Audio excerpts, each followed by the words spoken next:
Resident Evil 4 Remake is my best impulse buy of 2023, single-handedly turning me into an RE fan and also making me buy RE2 Remake. This game released in March, and me, never having played nor really been interested in the Resident Evil franchise, didn't really plan on playing the game. In fact, leading up to March, I didn't even know that Resident Evil 4 was getting a remake. I never watched the State of Play announcement or any of its trailers. It's actually kinda crazy how oblivious I remained leading up to the release. The first time I took notice of the game was a few weeks into April when it popped up on my Steam store page. A few months passed and I completely forgot about the game until November when I was looking for a new game to play, where I noticed that Capcom had a sale which included RE4. Well, there must be a reason why the game is so critically acclaimed, right?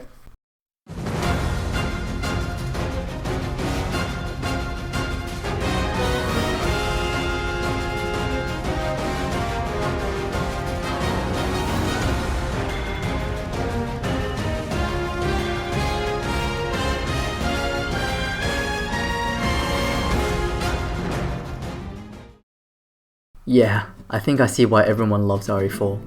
This is a great survival action game sprinkled with exciting exploration, fitting pacing, quality puzzles, and Leon's corny ass one-liners. Where's everyone going? Bingo? Not one moment went by where I thought the game became dull, repetitive, or boring. Admittedly, the game is about 20 hours long, which is a lot shorter than some of my other favorite games, but no one said that a longer game is a better game. It really does do everything it's trying to do in pseudo-perfection. Going into this, I was expecting a survival horror game. Like, Resident Evil games equals horror games, right? This is not the case at all, but even though the game doesn't focus on horror, that doesn't mean the game completely ignores horror aspects. The sound design, like Leon's footsteps enhanced by water, regenerators breathing through the sacks, and the dreary atmosphere produced by the grim setting with dull lighting absolutely serves the horror side of me very well. In fact, I was pretty spooked by the sequence in the castle. If you've played, then you'll know what I'm talking about. But like I said, the game does not place its emphasis on these parts.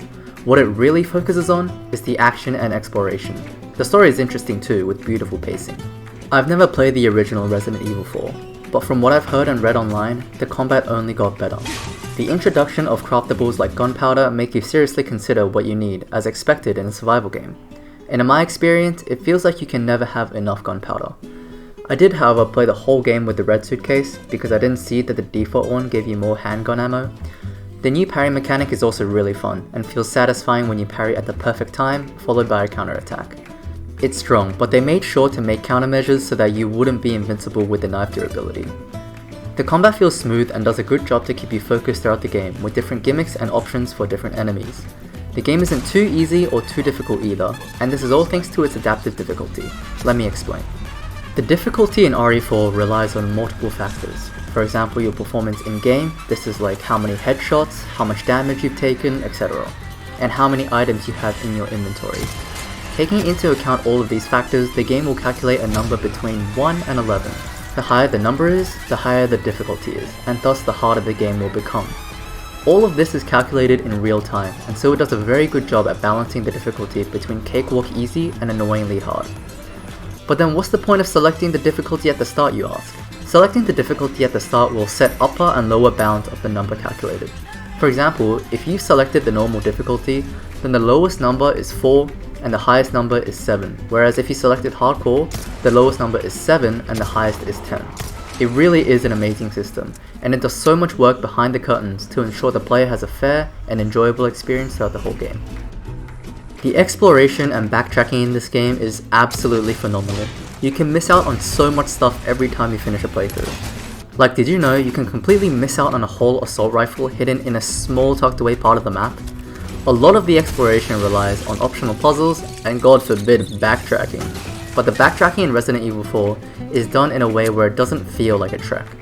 This is because every time you revisit an area for its treasure or for a request, the enemies and environments change. Like when you return to the waterside village after beating the Del Lago, there are now enemies that throw dynamite at you and more Plaga monsters. The game does a good job in keeping the areas feeling fresh. The only time I disliked backtracking was in the castle area when I had to backtrack the whole map to unlock a chest at the beginning of the area. But I didn't use a minecart that was so blatantly placed, so maybe that's my fault. But otherwise, very well done. The pacing of the story is fast and smooth and never keeps you in a single area for too long. The most obvious example I can think of is the lake after defeating Del Lago. You're required to find 2 pieces on the map to solve a puzzle. The lake isn't huge and nor does it really need to be. There are some hidden treasures and islands you can explore and the boat rides very fast, so it keeps you moving along. This is good design choice. There is no reason to make the lake any larger, and doing so would kill the pacing of the game considerably. There's never too much downtime, nor does it keep you permanently tense. It strikes a meticulous balance between the two. One event always triggers another chain event, moving you further along the story into new environments. This is beautiful pacing. As my last point before ending the video, I want to talk briefly about the humor, and not just the humor itself, but what it adds to the game. See, survival games like Resident Evil can have this problem where the mood is too serious and permanently grim all the time, and sometimes it's just too overwhelming for some players. RE4 solves this problem through perfectly timed comedy from Leon S. Kennedy. I mean, he's among what I would describe as a zombie monster joint cult trying at every corner to murder him.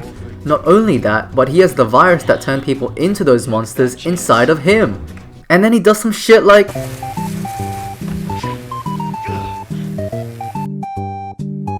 So yeah, RE2 and 7 video coming soon whenever I have the balls to finish them.